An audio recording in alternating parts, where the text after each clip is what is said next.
without fail, I have never seen a group of people put more effort and heart and love into their products and the things that they deliver to you guys. You are in the foremost thoughts of their process, and I know they take this all very seriously, and that's something that I can see on screen, and I hope you guys can too, and you'll see it today on the panel as well.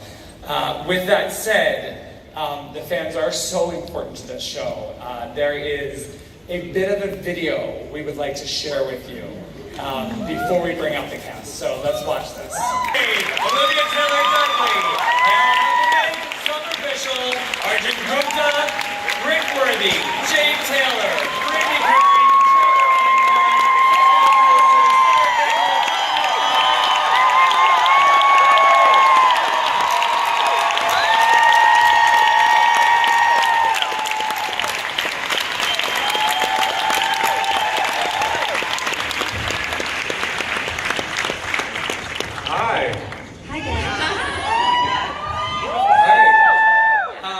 I have to say, social reminder, I will encourage everyone in the room to share their reactions to this panel, nicely, using hashtag the magicians and hashtag SDCC50, which I have not been using all weekend, so. Some of us don't like to be reminded that we're 50. Okay, so let's talk about that video, which was amazing. You guys all have your own individual fandoms, which is like the coolest new evolution of TV watching. Is like shows just don't get fans, ships get fans, and then sometimes places on shows get fans, pets get fans. You guys all have your own fandoms. Talk about your own private fandoms and what is the coolest thing you've experienced with them? The fact that we have one? Oh, I love my houses. They always bring it with the dresses at Comic-Con. I love the cosplays, yeah. No, I think it's actually, I mean, we come from books, right? And everyone, often with books, you get a sense of ownership. You imagine something, you imagine what the character's going to look like, the way they move, the way they speak.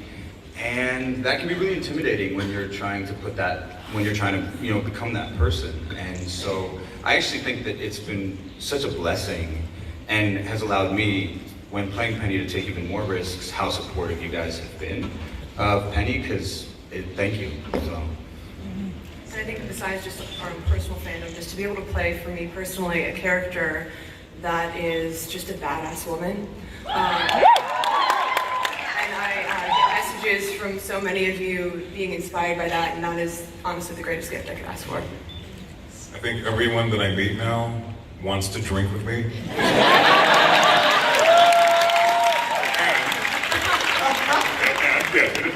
And I want to drink with them too. So. I want to drink with you. Everyone you meet? Everyone you meet. I've had the pleasure of meeting some fans at some mini cons around the US and Tulsa, Oklahoma, and Philadelphia, and Denver, Colorado. And, you know, it means the world to me to meet the kids who a few years ago maybe didn't have the same kind of representation on television. I didn't always see queer characters, particularly in fantasy genre shows, and so Elliot is a hero to me and means a lot to me, and these kids mean a lot to me too. So, hi King, Elliot, Tori, Momo, Sam, you guys know who you are. I love you, thank you for everything that you do.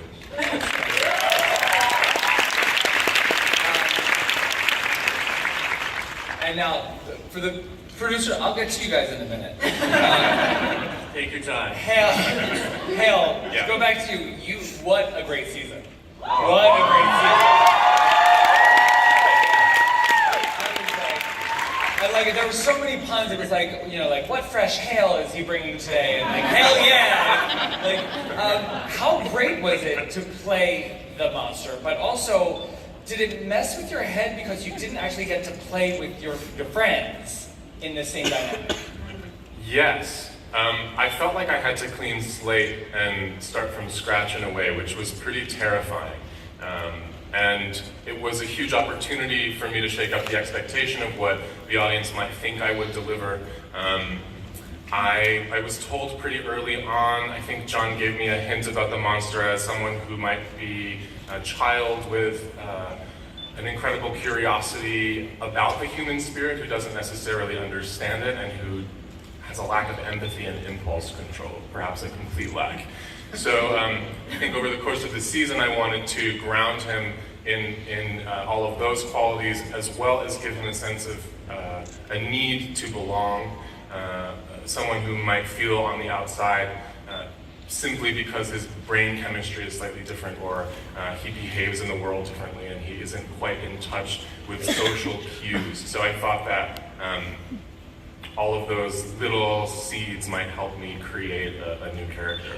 Nice. And Olivia, you also spent a solid portion of the first half of the season kind of away from everybody, except for Santa Claus, which was so amazing. And I really hope that he comes back, because I feel like a Magician's Christmas episode will be the most effed up thing in the world. Seriously, think about Christmas in Filler.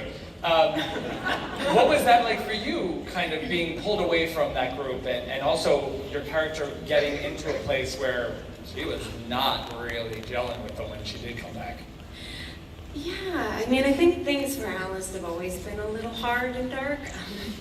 I really loved all this stuff in the library prison this year. It was a really fun opportunity for me as an actor to act with myself, act with a wall, act with somebody on the other side of the wall. I don't know, I've gotten to play so many different versions of this character, and this was just another opportunity to explore just more of what's inside her head. And, you know, she's always thinking, she's such a complex woman, and the jail stuff was just really fun to explore, like real problem solving and how to get out. Yeah, no, I really loved it. The Santa Claus stuff was great. I also worked with a cockroach who I wish would come back as well. I didn't know that I was going to be working with a live cockroach for several days in a row, who's going to be in my hands and in my mouth and all. But he was great. Lovely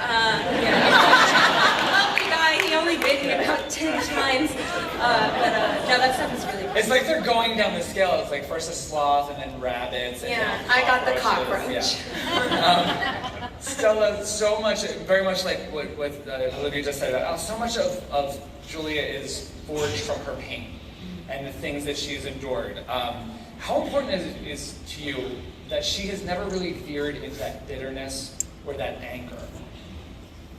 I feel like that.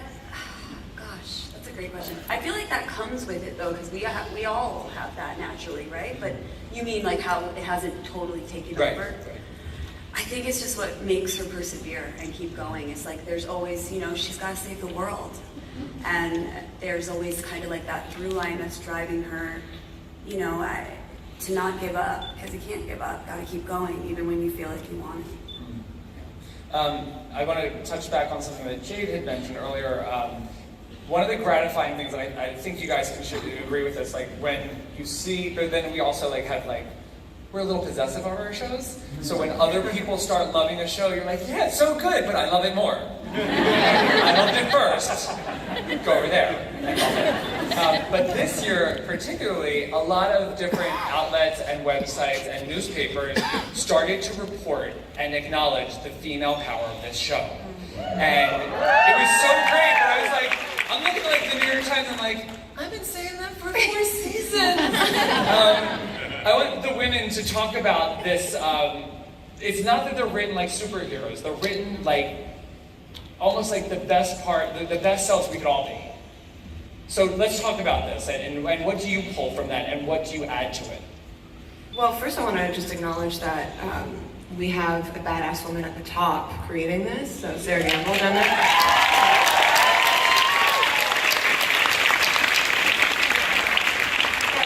I think, you know, you nearly said it just now, and Lev Grossman said it best, magic comes from pain. And I think all of these women are human. They're human, and they're taking those things that they're experiencing and the pain and the suffering, and they are channeling it into power, and letting it, rather than disempower them, they're letting it empower them into change. And I think that's the most heroic thing.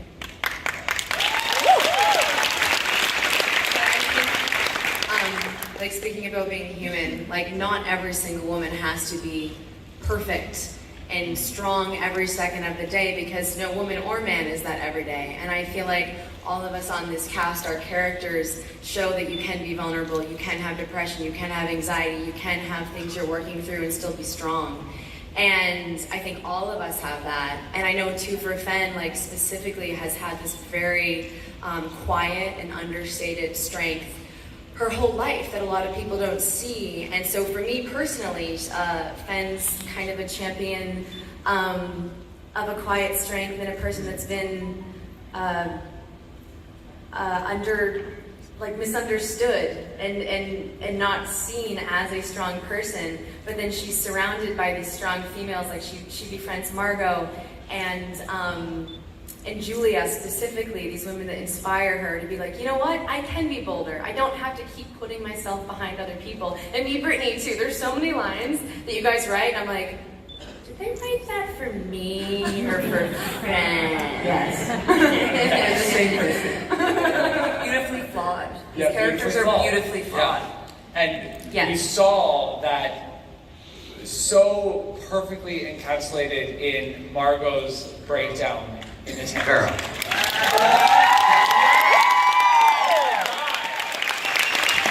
talk about the walls come tumbling down. Can you talk about that scene? Because I know that scene was exhausting. Like, that was more than just a scene. Yeah, that was more than just an episode. I probably lost like 10 pounds. But, I mean, I was in heaven every second. It didn't matter how tired I was. It just meant so much to me that episode was finally being made, and there was nothing that was going to get in my way of achieving the performance that I wanted to achieve. Not the hours I was working, not my own self-doubts. There was just something guiding me, and it was the writing in that scene. And it was me. And it was one of the most exhilarating experiences I've ever had as an actress.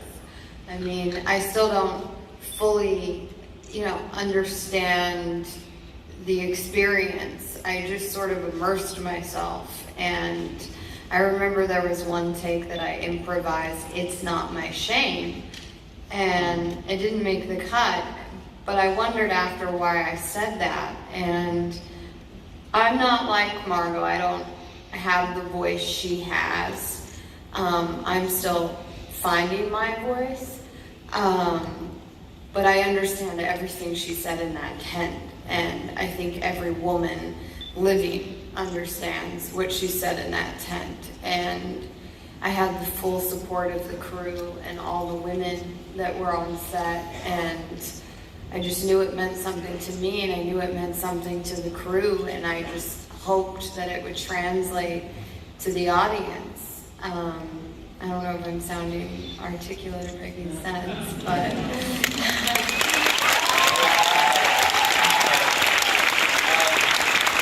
Okay, so I need to get to something, but I have a couple more questions first. Rick. Yes. Yes. Yes. So this is like, again, he is somebody I'd want to drink with. But how is this guy going to regain his standing with these kids? Like, the turn was severe. That is a damn good question. It's not like you can just give them all A's and it's like, I can only hope that our brilliant writers will, help me navigate those, murky waters, because I think it will be tricky for me, and I like it to be hard. I like it to be a challenge. Fogg has, I've been asked so many times, I think even earlier today, is Fogg a good guy or a bad guy? And I always want to play him that way. So, keep you guys guessing. But I think if you really look at Fogg, he really does care. He really does. Right? Yes? No? he's got some work to do. And Arjun, we were talking backstage, and you are one very few actors get the chance to play the same character from different universes. And at this point, you have played them almost for the same amount of time. Yeah. Yeah. What has that been like for you, processing, like basically letting go of the first one, but keeping the essence of who Penny would be? And which one do you like more? How do I choose? I don't. I don't have to. No one has to. which is great. It's been a huge gift. It was really challenging at first, and I really appreciate that when, I think it was Mike that wrote that episode 11. Oh, Henry, sorry, shit, my bad. That's a break for my career. It was when when Penny 23 was being introduced, they really let me into the conversation about what were you seeing, what was exciting to me, and I really appreciate that I was able to have a conversation with them, but they had written into the script already the differences there, and it's been immensely challenging, but at the same time so fun and so gratifying, and it was just so fun in the 6th episode of last year where I got to have them meet and really see let those same things and those differences show up, especially where Penny 40's, how he's developed, and it sort of turned into this really like big brother, little brother relationship that I wasn't really expecting, but it was really it's just been the most fun I could possibly have. I will be honest that Penny 40 holds a special place in my heart because it was the first, but Penny 23 is, as I'm getting to spend more time with him, has become really fun. Okay, and speaking of having fun, Trevor. Did anyone see this coming? Trevor? I did not. No. Josh, I don't even know what we're saying. Josh and Margot.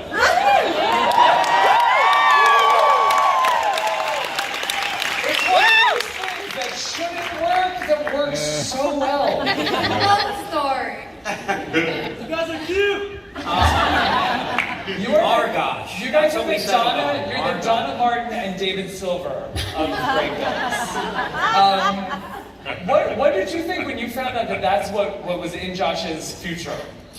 It's about time. It's about damn time. No, I felt really lucky because I think we touched on it. Margot is such a badass character that by default she makes Josh more badass. And Josh can always use help in that department. He's taking breaks from baking and whatnot. I was going to say it. But it's been a real joy, and it's a really cool ride, and it's a relationship that we didn't realize the magicians had or the magicians needed. So I really enjoy it. I'm so proud of Josh. I really am. We could all get a Margot. And I don't even like girls.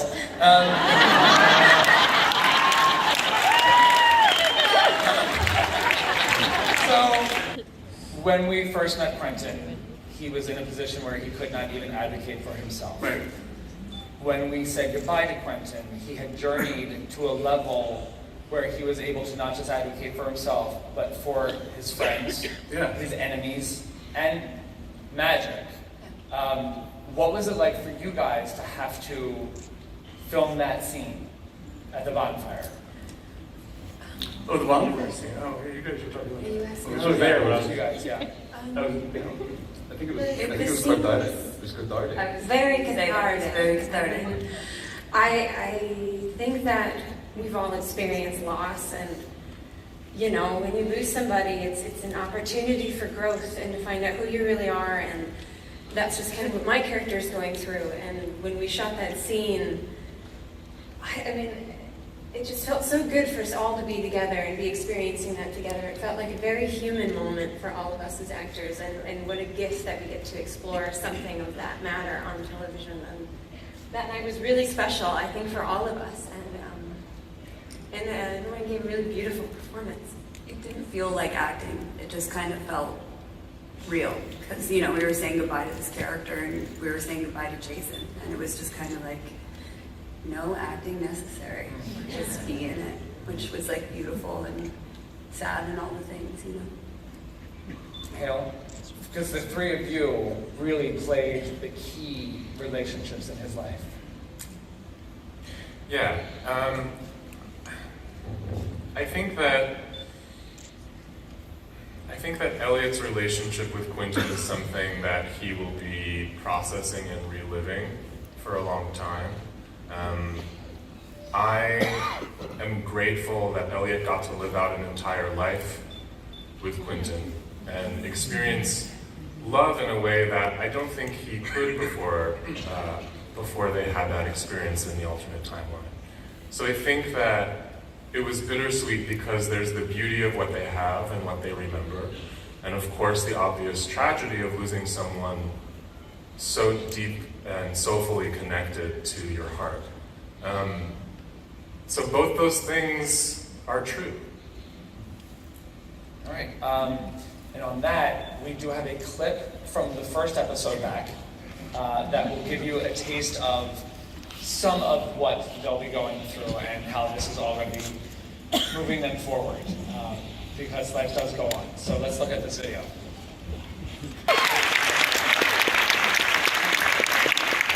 Okay, so can you tell us who's under that? Oh, by the way, your cosplay challenge, right there.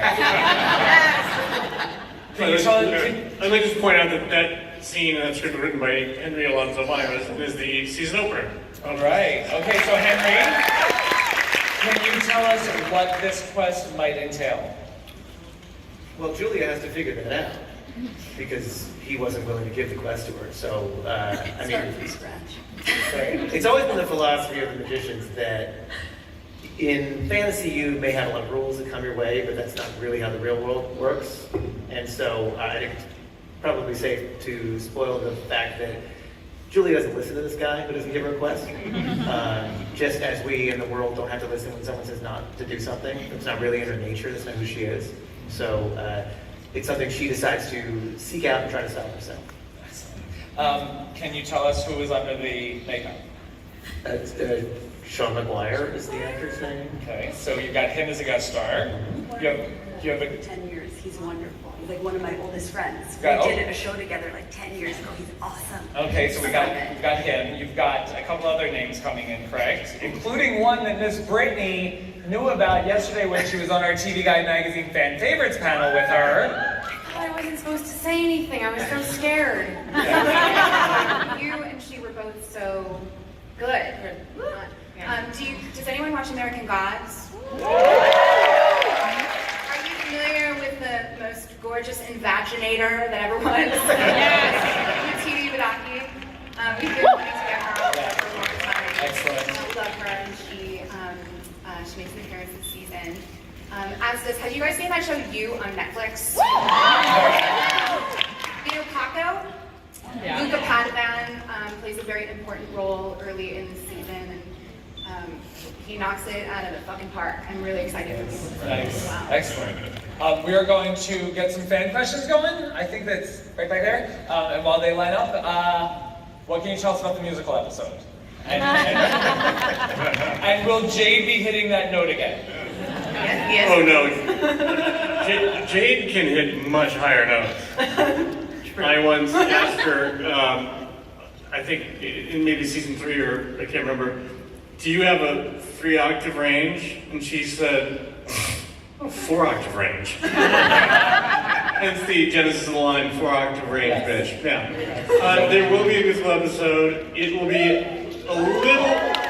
it's going to be a little bit later in the season, and all I can tell you is it's going to be probably our most plot-intensive musical. This is all news to me. I haven't heard a word. I just thought of this 40 seconds ago. As long as you promise to give us Hill writhing in the desert sun. Yeah. That They don't repeat costumes. was amazing. Go ahead. Thank you all for being here. The show is incredibly special. So, with all your consent, since the show touches on things like trauma and mental illness and queerness and just really personal topics, if you're okay with answering, what ways have those themes affected your life, and what storylines have you dealt with that kind of hit something in your past that you're willing to talk about? Personally, I have generalized anxiety disorder with a fun little sprinkle of depression in there sometimes too. And when I always thought something was wrong with me. I always thought there was something wrong with my brain, the way that I thought. And when I finally was able to, when I got a little older, put the word anxiety to it, and I found out that it's a real chemical imbalance. Like, you go, if you broke your arm, you'd go to the hospital and you put on a cast and you take medication to help you get through the pain. And there should be no difference between that and mental health. And once I learned that for myself, happier person.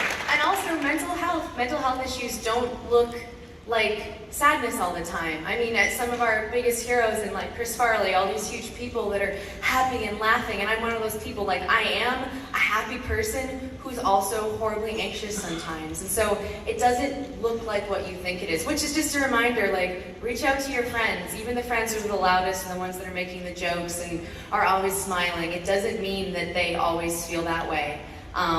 But yeah, I'm just like a weird little bundle of anxiety and happiness. So that's my Morgan Disney princess shirt.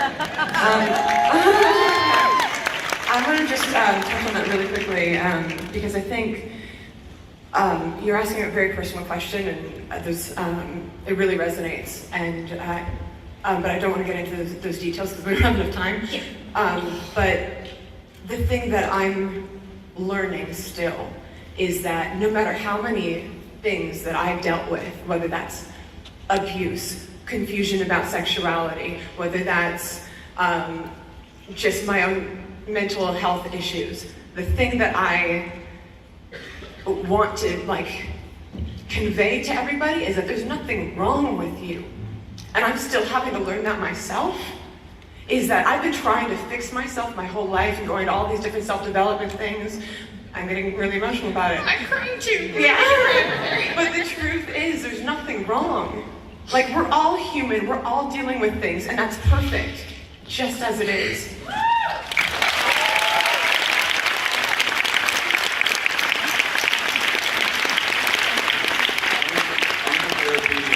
started therapy 9 years ago, thinking that I needed to fix myself, and I've realized along the way that the thing that I needed to fix was the idea that I needed to fix myself.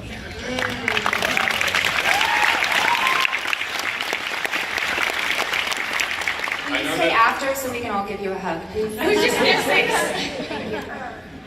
I just wanted to say that I know there's a specific trauma that comes with growing up queer, gay, bi, trans, and all of those experiences are different in and of themselves. But when I found Elliot, I saw someone who was a hero despite an incredible amount of trauma, the likes of which I haven't personally experienced to that degree. And that gave me hope for representation on television and for a kind of heroism in a character that I hadn't quite seen before. So he means a lot to me for those reasons.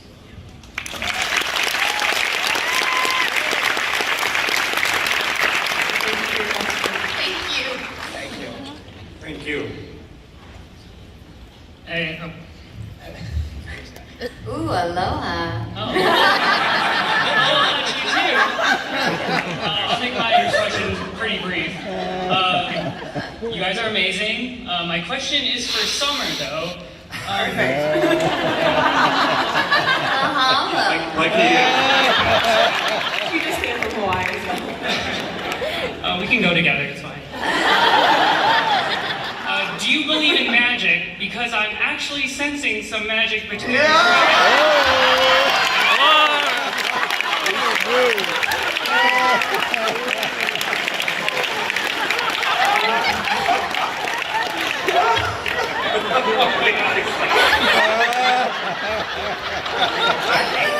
I get it. There's vibes happening. I do believe in magic. I believe in extraordinary things and in exceptional circumstances. Because if you just look at how complex the human mind is and the human body is, and its function and the world around you, how can you not believe in magic or something other than, because it's all around us. Extraordinary things exist all around us and happen every day, and I do believe in magic in that sense.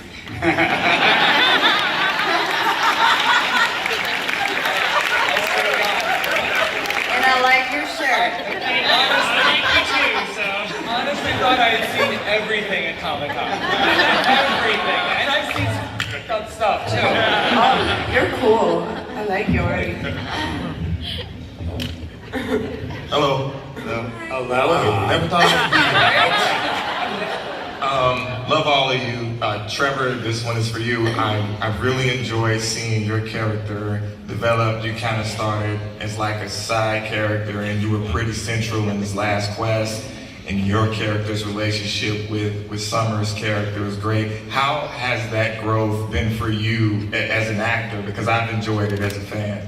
Oh, thanks so much, man.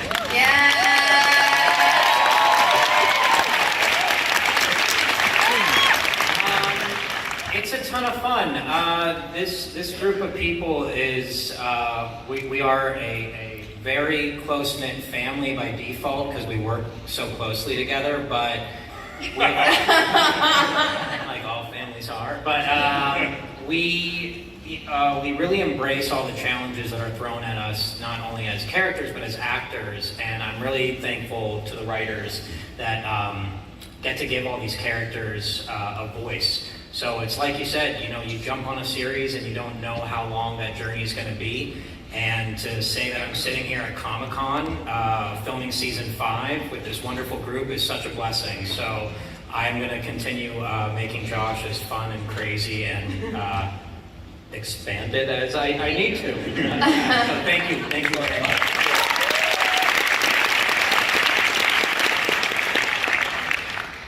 So I love the spell work on the show, and since you're all a very talented cast, I was wondering how difficult or fun or easy it was for y'all to master the choreography of the hand signs.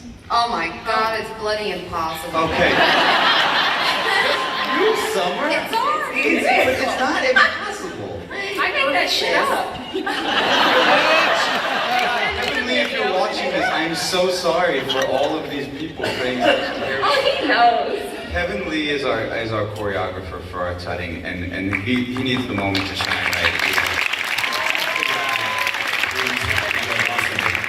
And then makes videos for us, and then because yes, we aren't experts at this, he comes to set and makes sure that we don't look like idiots. Yeah, he's on set with us. Yeah, and so it is difficult, but we have a wonderful choreographer that helps us. Yeah. And to piggyback off that, Brittany brought her knives. I'm so unprepared. Let's do this. All right, fine.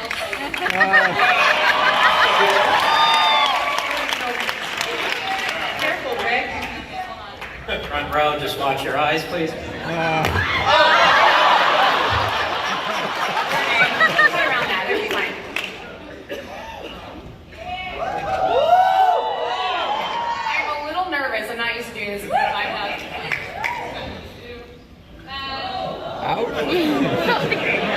They're plastic, just so you know.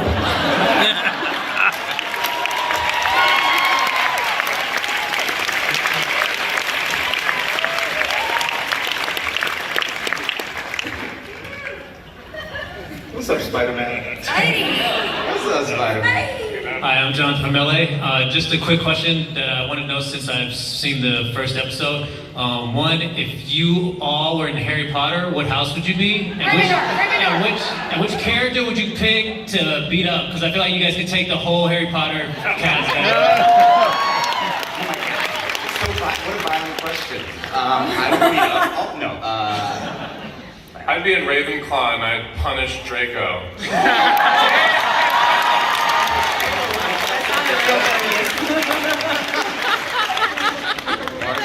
I would just drink butterbeer all day.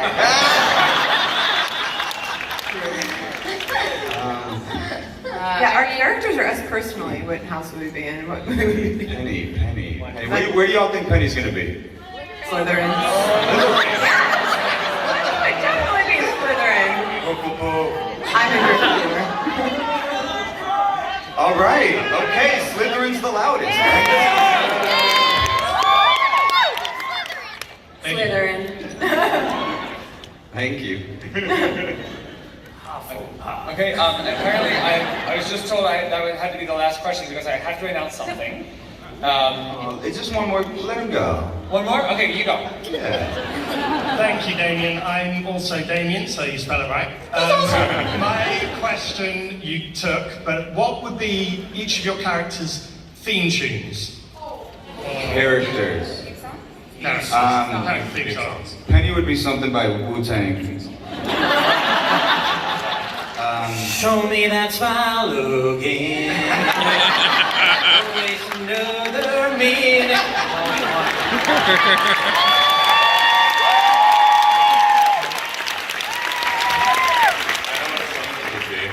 Venus and Ferb. Oh. Wait, what? I was thinking Princess Once upon a Sophia. time. Gloria. Oh no. Gloria! Yeah, that one. By Laura Branigan. Or Hounds of Love. Oh yeah. That's my song also. Yeah, you introduced so many. Hey, Bush. Alice would be some sort of really complex classical song that you end up not wanting to listen to after 20 minutes. I think the Rolling Stones, you can't always get what you want, but if you try sometimes, you just might find you get what you want.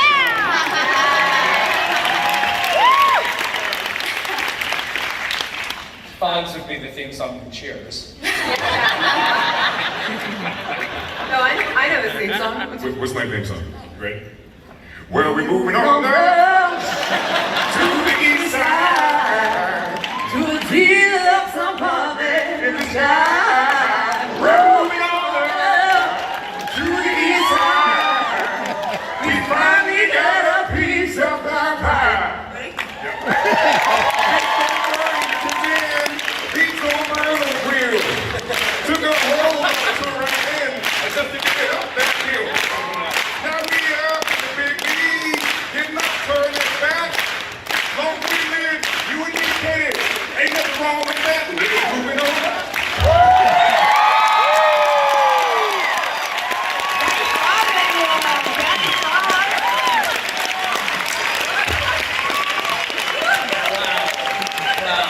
All right, in between shots, Jade and I have been Known to sing. known to sing. Always. That's all I do. I'll do That, now I've seen everything that comes out. But I do have to announce that fans wearing Magician's cosplay should gather for a group photo outside of the ballroom. The photo will be taken in room 202A across the hall from the panel room exit and next to the bag check area. And we will be there. They will be there.